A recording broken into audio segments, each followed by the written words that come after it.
So today we're talking about Julius Caesar. I know a lot of people don't like Shakespeare, but I think this is a pretty cool lesson. Jamil created it herself. She's back now. She was getting something for me. So reminders, please put your phones away. I really need you to pay attention to this. Oh shoot, I forgot to pass out the notes. It's okay. They will live. Yeah.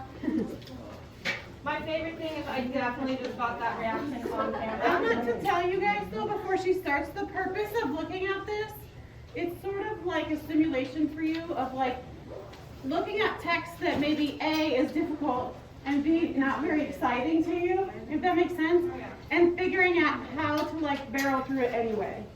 Does that make sense? That's the whole reason we do this. Just to be clear. Yeah, anytime.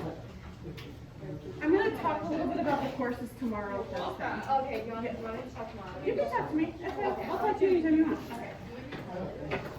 Highlighters would be good. Highlighters and pens. Here you go. You're welcome. Okay, so now that I have passed those out, sorry I forgot. I spaced. Whoopsies. So we're going to get started. We're talking about delineating and analyzing an argument with the tragedy of Julius Caesar.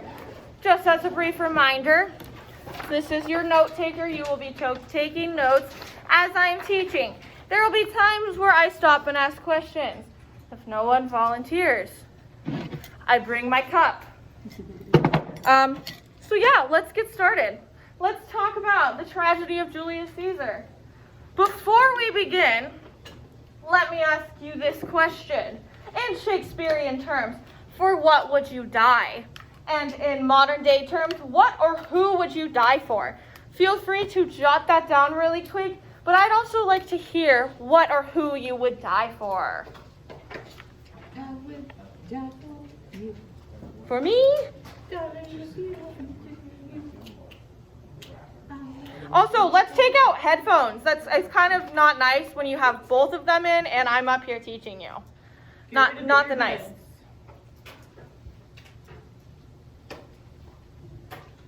Thank you. So what or who would you die for? Bree. I said I would die for my family. Your family? Nice. Charles? I would die for my nieces. Oh, that's so sweet.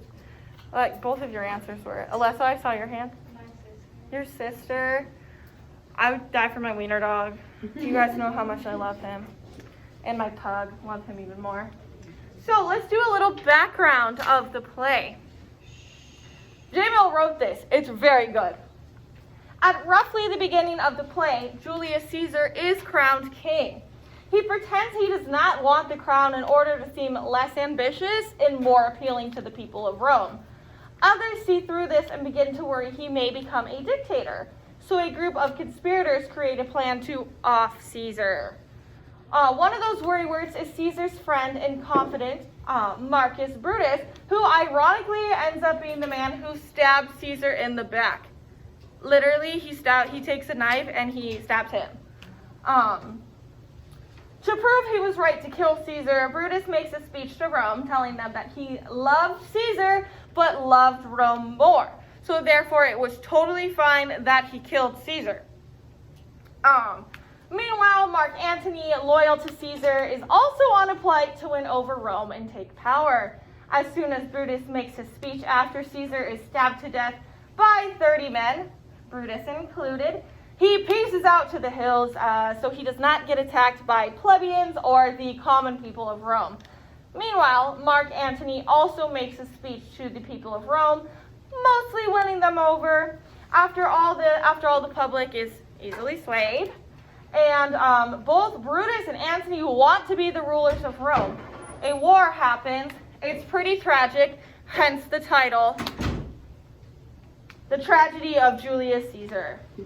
So let's talk a little bit about the characters that you need to know for today. You should write these down. They're already listed for you, but it'll give you a little background on them. First, we have Cassius. He is the shrewd and devious leader of the conspiracy to kill Caesar. He tries to convince Brutus to kill Caesar instead of doing the dirty work himself.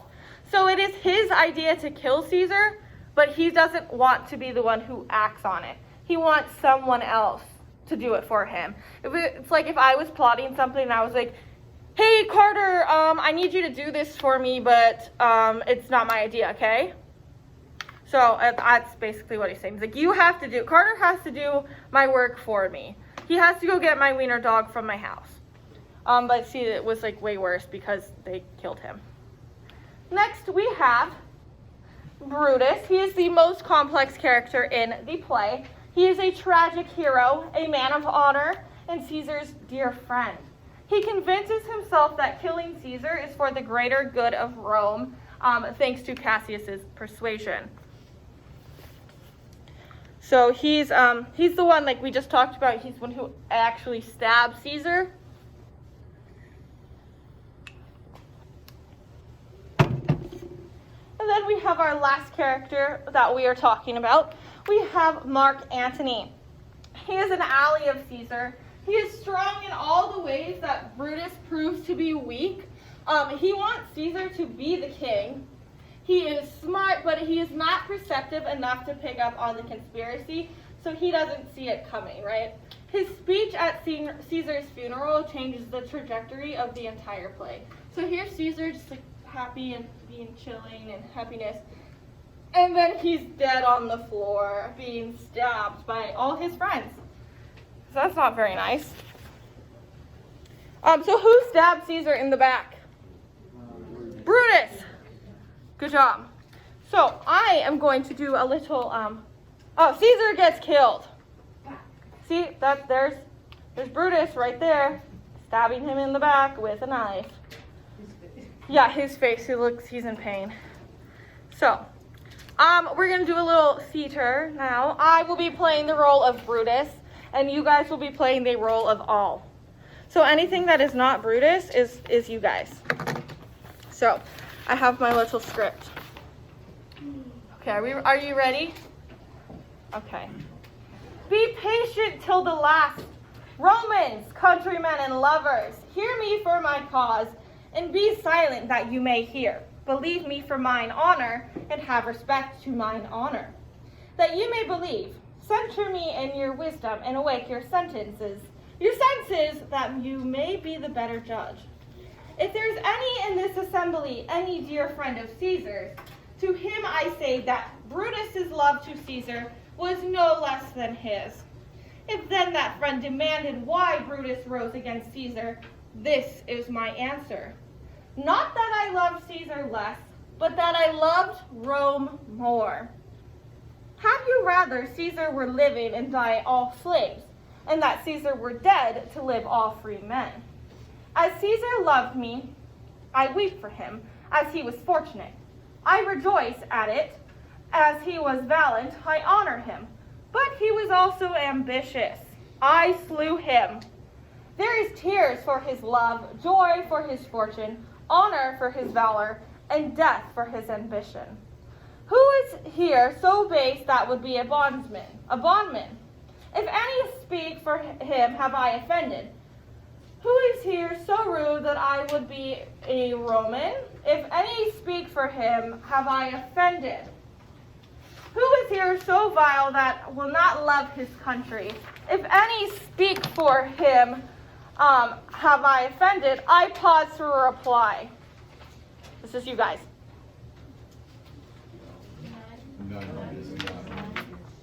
Then none I have offended. I have done no more to Caesar than you shall do to Brutus. The question of his death is enrolled in the Capitol, his glory not extenuated, wherein he was worthy, nor his offenses enforced, for which he suffered death. Here comes his body, mourned by Mark Antony, who, though he had no hand in his death, shall receive the benefits of his dying, a place in the commonwealth, as which of you shall not? With this I depart, that as I slew my best lover for the good of Rome, I have the same dagger for myself, when it shall please my country to need my death. Live, Brutus, live. Thank you. And scene. So, To better understand the language, let's watch this little video. Oh, you're going to be taking notes during this video, just so you know.